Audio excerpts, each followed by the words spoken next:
पृथ्वी से करीब 400 किलोमीटर दूर अंतरिक्ष में यह है इंटरनेशनल स्पेस स्टेशन यानी कि ISS, जो कि पृथ्वी से बाहर वैज्ञानिकों की एक प्रयोगशाला है। बात है 1 फरवरी साल 2003 की।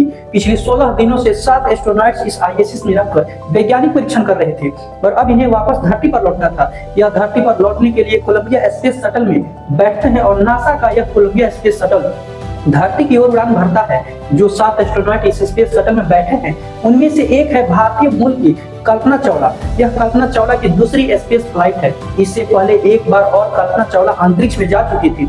इससे पहले नासा ने कई बार और अंतरिक्ष में इंसानों को भेजा था और यह कोलंबिया स्पेस शटल की 28वां स्पेस फ्लाइट है, जो कि नासा के लिए एक रूटीन फ्लाइट है। सुबह के 8:04 पर यह स्पेस शटल पृथ्वी के वायुमंडल में प्रवेश करती है।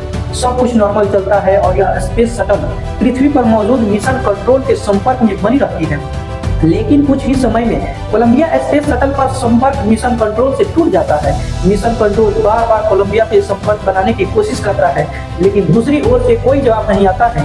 कुछ ही मिनटों के बाद कैनेडी स्पेस सेंटर में मौजूद मिशन कंट्रोल को एक फोन कॉल आता है। उस फोन कॉल में एक व्यक्ति मिशन कंट्रोल को टीवी चालू करके न्यूज चैनल देखने के लिए बोलता है। जब उन्होंने टीवी को चालू किया तो उनमें कुछ ऐसे नजारे दिखाई दिए कि ऐसा लग रहा था कि अंतरिक्ष से मेटियोरॉइड्स की बारिश हो रही थी। धरती पर री एंट्री के दौरान कोलंबिया स्पेस शटल में ब्लास्ट हो चुका था। कोलंबिया स्पेस शटल के टुकड़े टेक्सास शहर के ऊपर बरसने लगे और कुछ ही घंटों के बाद अमेरिका के राष्ट्रपति जॉर्ज बुश अपने देश को संबोधित करते हुए इस घटना के बारे में बात करते हैं। My fellow Americans, this day has brought terrible news and great sadness to our country. The Columbia is lost. There are no survivors. इस दुर्घटना में सारे एस्ट्रोनॉट मारे जाते हैं और मारी जाती हैं भारतीय मूल की कल्पना चावला। बाद में इस घटना के बारे में तहकीकात की जाती है, जिससे चौंकाने वाली बातें निकलकर सामने आती है। तहकीकात में पता चलता है कि नासा पहले से ही जानता था कि यह एस्ट्रोनॉट जिंदा नहीं बचेंगे। नासा चाहता तो इन एस्ट्रोनॉट को जिंदा वापस धरती पर ला सकता था। आखिर कोलंबिया स्पेस शटल के साथ उस दिन ऐसा क्या हुआ था? आखिर नासा ने जानबूझकर इन एस्ट्रोनॉट्स को क्यों नहीं बचाया? भारत की बेटी कल्पना चावला की कहानी। नमस्कार दोस्तों, मैं हूं सोनू कुमार। स्वागत है आपका इस वीडियो में। इंटरनेशनल स्पेस स्टेशन अंतरिक्ष में बेमिसाल इंजीनियर्स का एक नमूना है। फुटबॉल ग्राउंड जितना बड़ा इस ISS पृथ्वी की निचली कक्षा में घूमते हुए पृथ्वी का 90 मिनट में एक चक्कर पूरा करता है। अंतरिक्ष में इस विशाल स्ट्रक्चर को बनाने में करीब 10 सालों का समय लगा था। जब पहली बार 20 जुलाई 1969 को इंसान ने चांद को धरती को छुआ था, इंसानों के लिए यह एक बहुत बड़ी छलांग थी। लेकिन अंतरिक्ष की दुनिया में मानव जाति का यह एक छोटा सा कदम था। चांद पर जाने के बाद अब इंसानों के सपने बहुत बड़े हो चुके थे। इंसानों की नजर अब मंगल ग्रह पर थी। अब इंसान मंगल ग्रह पर अपना कदम रखना चाहते थे, लेकिन मंगल ग्रह पृथ्वी से इतना दूर है कि मंगल ग्रह पर पहुंचने की किसी भी स्पेस क्राफ्ट को 6 से 7 महीने का समय लग जाएगा। इन 6 से 7 महीनों में स्पेस क्राफ्ट में बैठने वाले अंतरिक्ष यात्रियों के शरीर पर अंतरिक्ष का क्या प्रभाव पड़ेगा?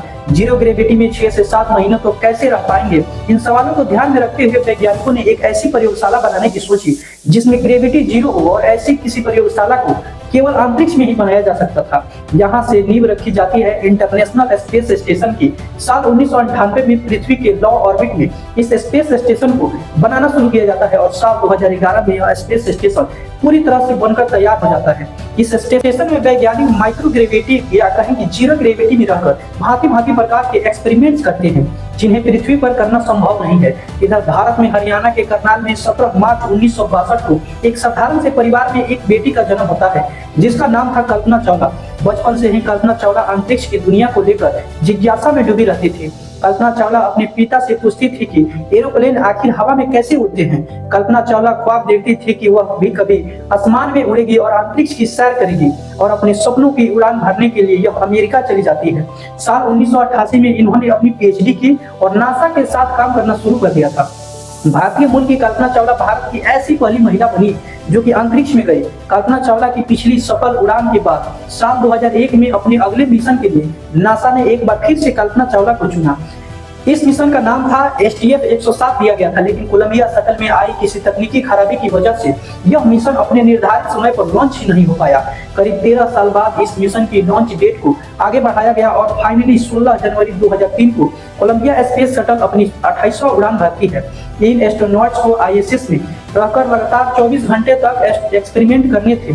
इनके लिए उन्होंने 2 शिफ्ट बनाकर काम किया। इन एस्ट्रोनॉट्स ने जीरो ग्रेविटी में रहकर करीब 80 वैज्ञानिक परीक्षण किए और 16 दिनों के बाद जब यह वापस धरती की ओर रवाना होते हैं तो कोई नहीं जानता था कि यह उनकी आखिरी उड़ान होती है। जैसे जैसे यह स्पेस शटल पृथ्वी के वायुमंडल में प्रवेश करते जाता है, वैसे वैसे एस्ट्रोनॉट्स की दिक्कतें बढ़ती जा रही थी। स्पेस शटल में अचानक से एक जोरदार झटका लगता है और अचानक एस्ट्रोनॉट्स को श्वास लेने में दिक्कत हो जाती है। केबिन के अंदर ऑक्सीजन की कमी होने लगती है, एस्ट्रोनॉट्स का दम घुटने लगता है और सभी एस्ट्रोनॉट्स बेहोश हो जाते हैं। उनकी श्वास तक रुक जाती है। तभी अचानक से स्पेस शटल में ब्लास्ट हो जाता है और इसके टुकड़े टेक्सास शहर के चारों ओर बरसने लगते हैं। लेकिन अचानक से ऐसा क्या हुआ